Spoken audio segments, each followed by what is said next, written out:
2 weeks before the biggest World Cup in football history, something feels completely wrong. Not on the pitch, not inside the stadiums, outside them, because across the United States right now, hotels are quietly lowering prices, flights are failing to fill, fan festivals are being reduced, and some World Cup matches still have tens of thousands of unsold seats remaining. This was supposed to be FIFA's masterpiece: 48 nations, 3 host countries, the most expensive and ambitious football tournament ever created. Instead, it is beginning to look like a World Cup trapped inside a geopolitical storm. Fans are backing out, travel costs are exploding, governments are clashing, and for many supporters around the world, the dream of attending a World Cup in America is turning into a logistical nightmare. But the most shocking part is this: football itself is no longer the main story. Politics is. And what FIFA didn't expect was that every major global tension of 2026 would collide directly with its biggest event. When FIFA awarded the 2026 World Cup to the United States, Canada, and Mexico, the message was simple: this would become the biggest sporting event humanity had ever seen, bigger than Qatar, bigger than Russia, bigger than Brazil, and the United States already had the infrastructure: massive NFL stadiums, huge airports, luxury hotels, entertainment districts, corporate sponsorship money flowing everywhere. FIFA believed this tournament would redefine football forever. The format expanded from 32 teams to 48 for the first time in history. More games, more fans, more money, more television rights, more sponsorships. Billions of dollars were projected to flow into host cities across North America. Hotels expected record bookings, restaurants hired extra workers, tourism agencies prepared for millions of international supporters. Everything looked unstoppable. But then reality started creeping in, quietly at first, then all at once. Because the closer the tournament gets, the more unstable the entire project suddenly looks. The first major warning signs appeared inside the hotel industry, and behind the scenes, executives started getting nervous very quickly across multiple World Cup host cities. FIFA quietly canceled thousands of reserved hotel rooms just weeks before kickoff. That matters because major sporting events depend on momentum.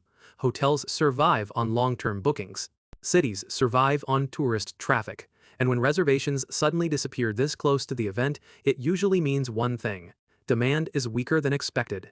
Philadelphia reportedly lost thousands of FIFA hotel rooms. Reservations. Mexico City saw massive reductions as well. Across multiple host cities, prices started falling instead of rising. That is the exact opposite of what was supposed to happen. This tournament was expected to create a tourism explosion unlike anything football had ever seen. Instead, hotels suddenly found themselves scrambling to refill rooms they once believed were guaranteed money. And that created a terrifying question nobody wanted to say publicly: what if international fans simply are not coming in, the numbers FIFA promised? But empty hotels were only the beginning, because then the ticket sales numbers started leaking out, and suddenly FIFA had a much bigger problem for many football supporters around the world. The 2026 World Cup stopped feeling like football and started feeling like luxury tourism. Ticket prices exploded, flights exploded, hotels exploded, transportation costs exploded. And suddenly, attending even one match inside the United States became financially impossible for millions of ordinary fans. Some tickets reached prices never before seen in World Cup history. The final alone became so expensive that many supporters online began comparing it to a luxury vacation instead of a football match. And this matters because World Cup atmosphere has never depended on wealthy corporate guests. It depends on ordinary supporters: the noise, the passion, the chaos, the emotion. Fans who save money for years just to follow their national team across the world. But now, huge numbers of those fans are looking at the total cost of attending the tournament and quietly deciding not to go. And once football supporters stop believing the World Cup belongs to them anymore, the entire identity of the tournament begins to change. Some matches reportedly still had massive sections of unsold seats remaining. Even games involving major nations struggled to fully sell out. FIFA was suddenly forced into adjusting ticket sales strategies in ways that signaled growing concern internally, because for the first time in years, demand was no longer guaranteed. Then came the political crisis, and this is where the entire tournament truly became unstable. Travel restrictions, visa complications, border fears, security concerns. Suddenly, Supporters around the world began asking themselves a question FIFA never wanted associated with the World Cup: is it even safe to go? Across social media, boycott discussions started spreading rapidly.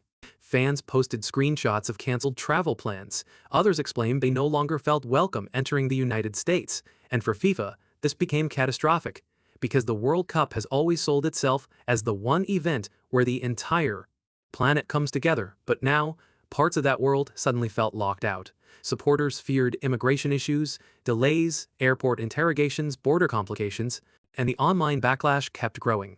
The football itself slowly disappeared from the conversation. Instead, the headlines became political, immigration, security, protests, government policies, border control. That is the nightmare scenario for FIFA, because once politics becomes bigger than the sport, the tournament loses control of its own image. And then things became even more dangerous, because one geopolitical conflict suddenly threatened to overshadow the entire tournament itself. Iran qualifying for the World Cup should have been a football story. Instead, it became a global political controversy. Questions immediately emerged about safety, diplomacy, security, and international tensions. Suddenly, one of the tournament's participants became part of a geopolitical crisis much larger than football itself. That is devastating for FIFA, because the organization desperately wants the focus to remain on the game. But by this point, football no longer controlled the narrative. Every new political headline created more uncertainty. Around the tournament, oil prices surged, airfares increased dramatically, international travel became more expensive almost overnight. Fans across multiple continents suddenly faced impossible decisions. Flights cost more, hotels remained expensive, visa complications continued growing, and for many supporters, the dream of attending the World Cup in America simply stopped making financial sense. The closer the tournament gets, the more fragile the atmosphere begins to feel. FIFA still insists everything will be spectacular, but behind the scenes, concern is growing everywhere.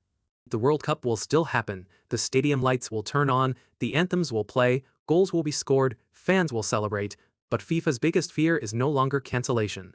It is embarrassment, because empty sections inside stadiums would completely destroy the image FIFA spent years trying to build. The organization wanted the greatest World Cup in history. Instead, it risks becoming the most politically divisive World Cup modern football has ever seen. And perhaps the most dangerous part for FIFA is this: the global conversation is no longer about football. Not about tactics, not about Messi's final World Cup years, not about Mbappe, not about rising football nations. The conversation is about borders and politics, money, fear, access, immigration, economic inequality, and that changes the emotional identity of the tournament completely. The World Cup was supposed to unite the world. Instead, it is beginning to reflect every division already happening across. Maybe the 2026 World Cup will still break attendance records, maybe millions of fans will still arrive, maybe the stadiums will eventually fill, but something important has already changed. For decades, the World Cup represented escape, a rare moment where politics disappeared and football united everyone. That illusion is collapsing, because the 2026 World Cup is becoming something much bigger than sport. A mirror reflecting the modern world itself. Economic anxiety, political division, travel, fear, global tension, and the growing feeling that the biggest events on Earth are no longer built for ordinary people anymore. The football itself will still be incredible, it always is, but years from now, people may remember this World Cup less for what happened on the pitch, and more for everything happening outside the stadiums.